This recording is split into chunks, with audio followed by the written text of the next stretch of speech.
Story 1. The Midnight Visitor. It was New Year's Eve back in 2018, just a year after I graduated from university. I'd moved into a small rental house in rural Pennsylvania for work, and while the place was cozy, it was a bit isolated, about 20 minutes from the nearest town. On a clear day, you could see miles of farmland stretching out beyond the windows. On a foggy or snowy day, though, it felt like the middle of nowhere. That night, my plan was simple: stay home, grill some steaks on my little porch, and pop a bottle of champagne at midnight. My friends were scattered across the country, and my family was away on a ski trip. It might sound lonely, but honestly, I just wanted a quiet evening. The snow started falling around 8. It wasn't heavy, just enough to coat the ground in a pristine blanket of white. I remember watching it from my living room window and feeling oddly serene, like the world was hitting pause for the evening. With a spark of motivation, I decided to take my old dog Spencer out for a short walk before it got too late. Spencer was a 12-year-old black lab, the sweetest soul you could imagine. Even though he was slowing down, he still loved his routine walks. So around 9 o'clock we stepped outside, and I let him wander around the yard. The snow reflected whatever minimal light came from the moon, and I could see Spencer's footprints trailing off as he sniffed around. It all felt so peaceful until he stopped. It happened so abruptly that I almost bumped into him. His ears perked, and a low growl rumbled from his throat. A growl from Spencer was unusual. He was gentle even with stray cats. I scanned the darkness, but I couldn't see anything. Sometimes animals from the neighboring farms wandered close. Foxes, raccoons, deer. I figured maybe Spencer heard something I didn't. Yet something about the way he stiffened made me uneasy, so I softly tugged on his leash and turned back toward the house. I glanced over my shoulder once more and saw nothing but white snow and faint shadows.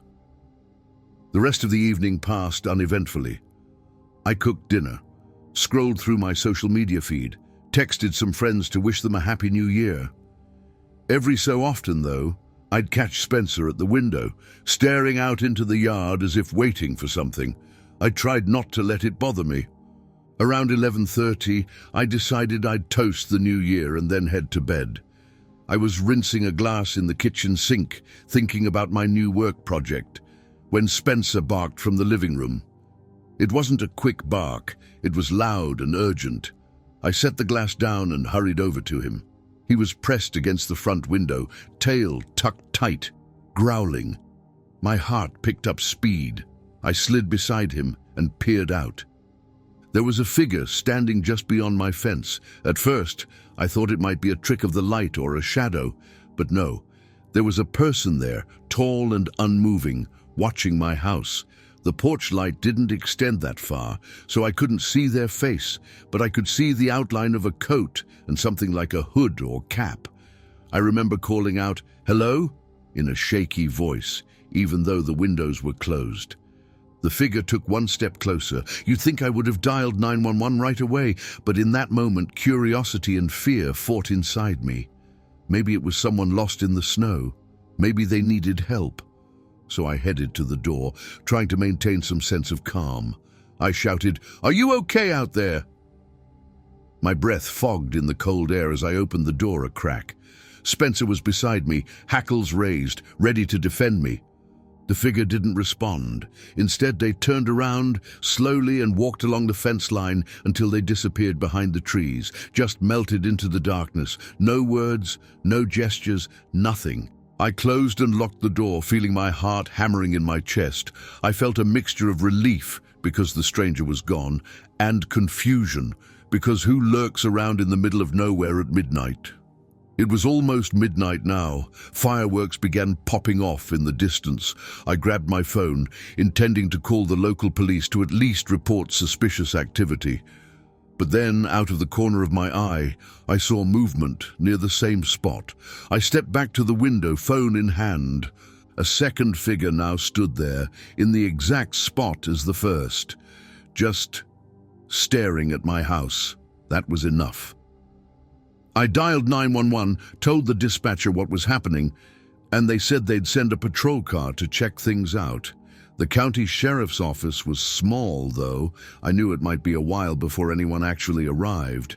Meanwhile, the second figure slowly walked closer. I braced myself for them to knock on the door or break a window, but they simply stopped about 20 feet away and stood there, again, watching. I'm not ashamed to admit I was terrified. Spencer was barking so hard he was practically hoarse. I flicked on all the lights in the house, hoping to scare them off. A few more fireworks cracked overhead. Some neighbors far off in the distance must have been celebrating, but here, in my corner of the countryside, everything felt grim. The figure receded back into the darkness. It took the deputies close to 40 minutes to get there. By that time, the yard was empty. No footprints, no sign of anyone at all. The snow seemed untouched. Could it have been a trick of the mind? Was I just seeing silhouettes created by the fireworks in the distance? But Spencer's reaction told me it was real. The deputies were kind, but there wasn't much to do. They assured me they'd patrol the area. I thanked them, feeling uneasy but somewhat reassured. I sat awake until about 3 in the morning, sipping cold coffee. Spencer lay by the door, occasionally lifting his head to sniff the air. Eventually, exhaustion took over. I curled up on the couch, still wearing my winter socks, and drifted off. By the time I woke, the sun was creeping over the horizon, and the fresh snow sparkled in the morning light.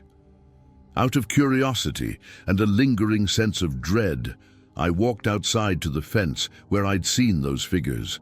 My stomach twisted. The only footprints there were mine.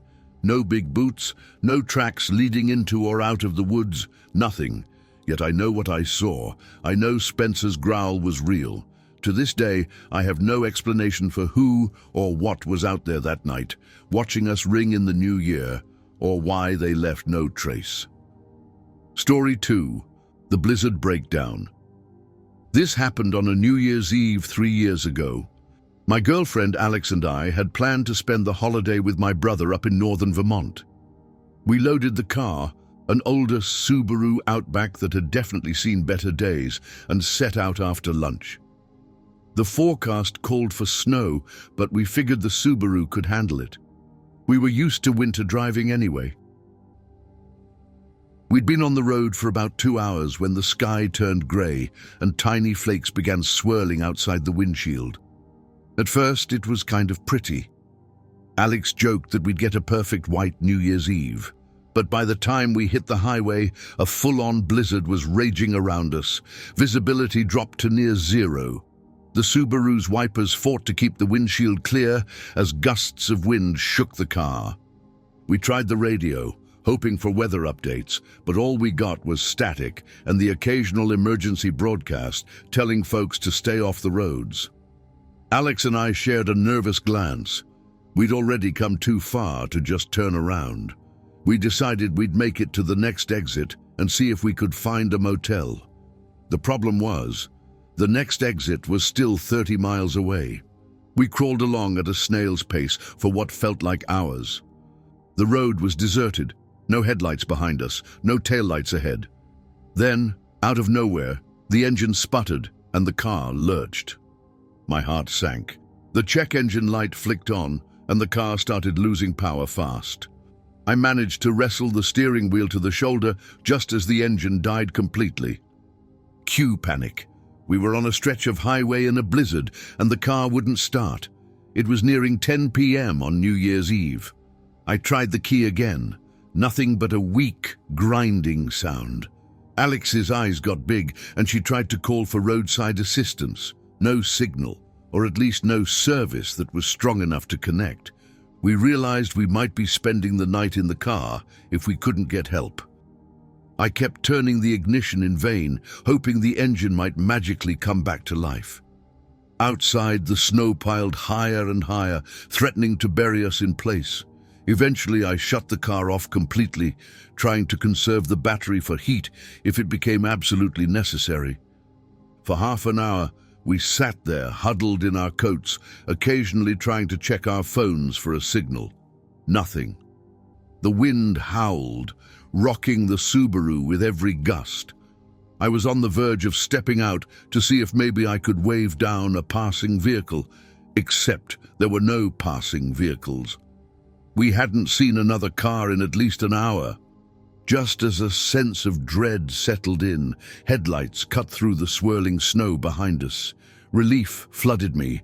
Someone was out here too. I jumped out of the car and waved my arms. The approaching headlights slowed, coming to a stop a few yards behind us. It was a pickup truck with a massive snowplow affixed to the front, rusted and caked with salt. The driver rolled down the window, and a wave of warm air and cigarette smoke wafted out. "Car trouble?" the driver asked, voice raspy. He was a middle-aged man, wearing a thick beanie, the shadow of stubble covering his jaw. Alex peeked over my shoulder, clearly just as wary as I was. But we needed help, so I explained our situation, that we were stranded, no cell signal, and the Subaru refused to start. He grunted, eyes scanning the side of the road. Then he offered to tow us to the next gas station, which according to him was about 10 miles away. Sounded like a godsend.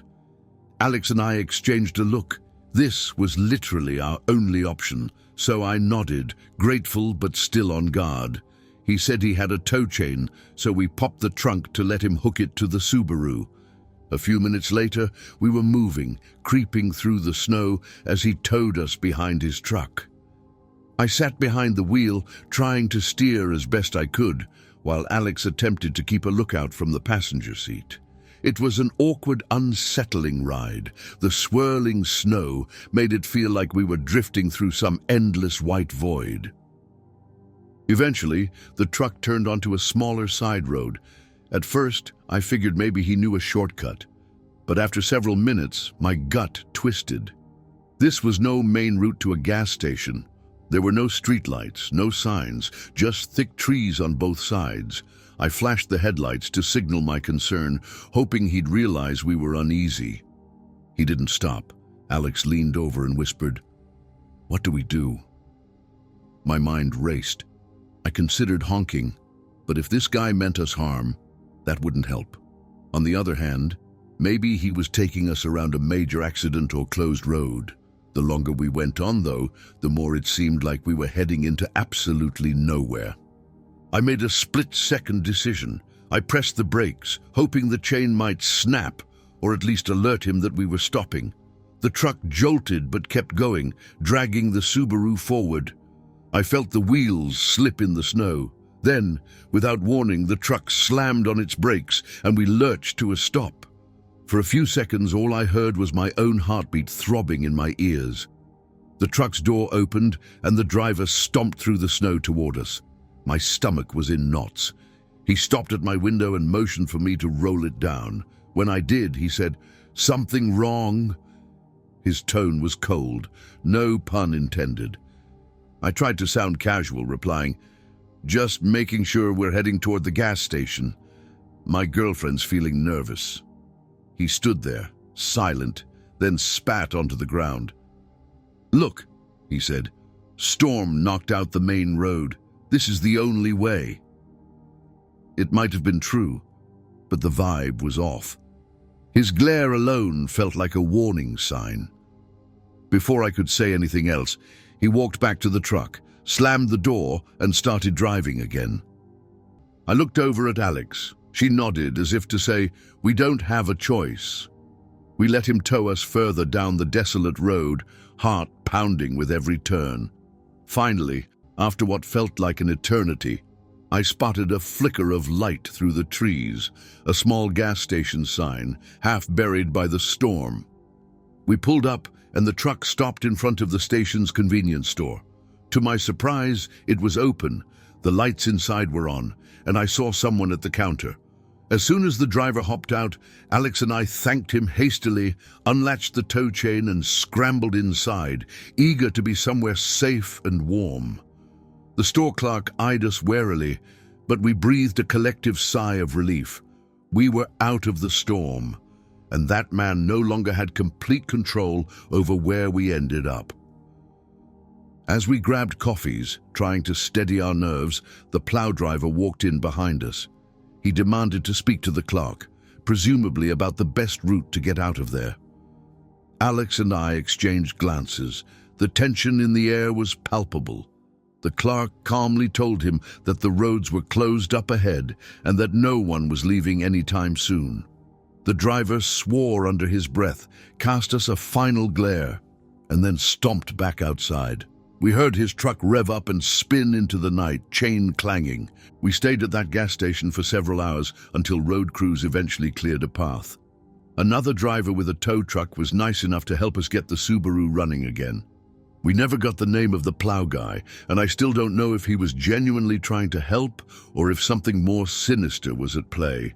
But every New Year's Eve since then, I've made sure we have a fully checked car and a very detailed map of any back roads we might have to take. Story 3.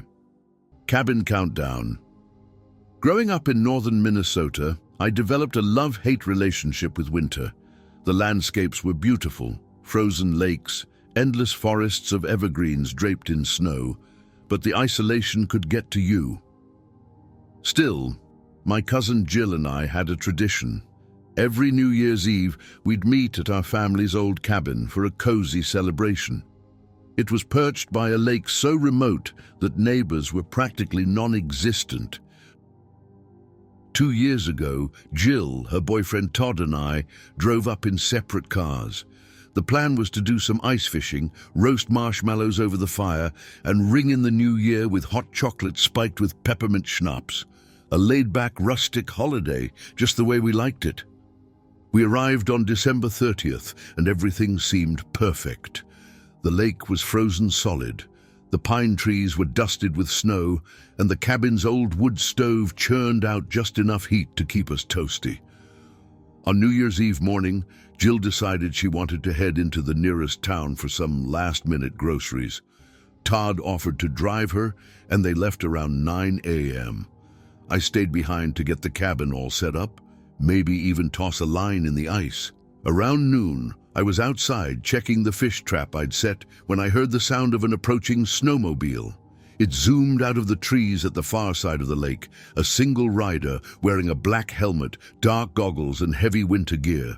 They slowed down near my spot, just staring in my direction. I raised a hand to wave, but they didn't wave back. They revved the engine and circled around once before racing off toward the other side of the lake. Something about that felt off. Snowmobilers weren't uncommon in the area, but it was unusual for someone to just approach a cabin, stare for a bit, and then leave without a word. I tried to shrug it off. Maybe they were just curious to see who was out there. Still, I couldn't shake a sense of unease. The rest of the day dragged on, and Jill and Todd were still gone. By 4 p.m., the sun was already dipping low on the horizon, painting the sky in hues of pink and orange. I tried calling Jill, but her phone went straight to voicemail. Todd's phone did the same. The roads were clear, no storms, so I assumed maybe they were stuck in a long grocery line or decided to grab an early dinner in town. Then the snowmobile came back. This time, it roared out of the forest directly behind the cabin, circled the perimeter once, close enough that I could see the rider's gloved hands gripping the handlebars, and then tore away again. My heart thudded in my chest. I tried to rationalize it.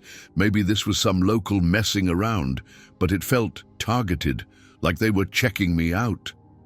Dusk settled in and Jill and Todd were still missing. I started to worry. The cabin's old generator flickered occasionally, making the lights stutter. In that flickering light, I kept glancing out the windows, half expecting to see the snowmobile reappear at any moment.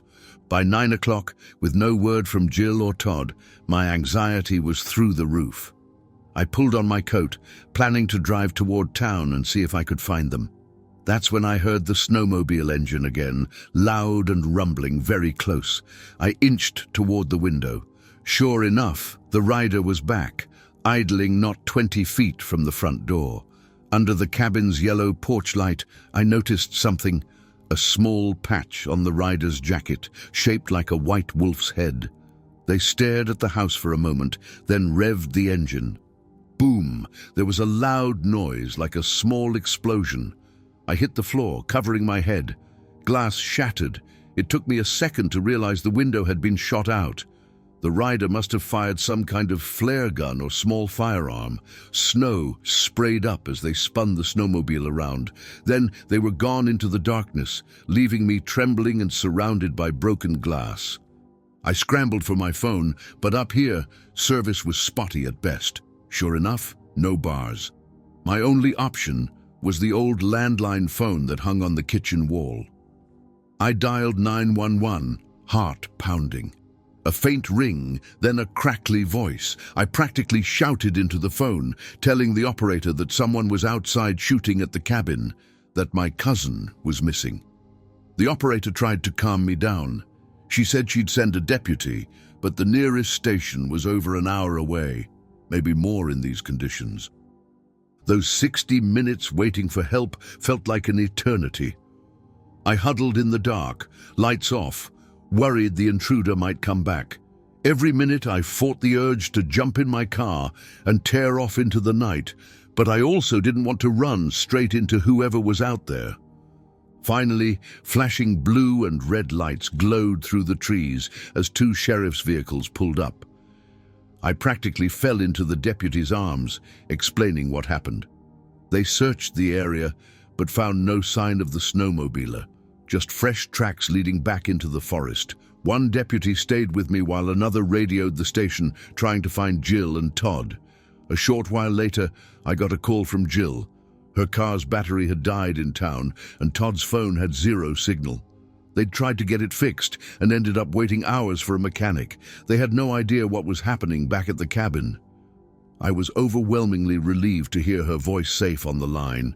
The deputies told me it might have been some local troublemaker who knew the area well enough to vanish into the woods. Could have been someone with a grudge against tourists. Or maybe it was just a random act. They never found out who it was. Jill and Todd arrived back at the cabin around midnight, escorted by the deputies.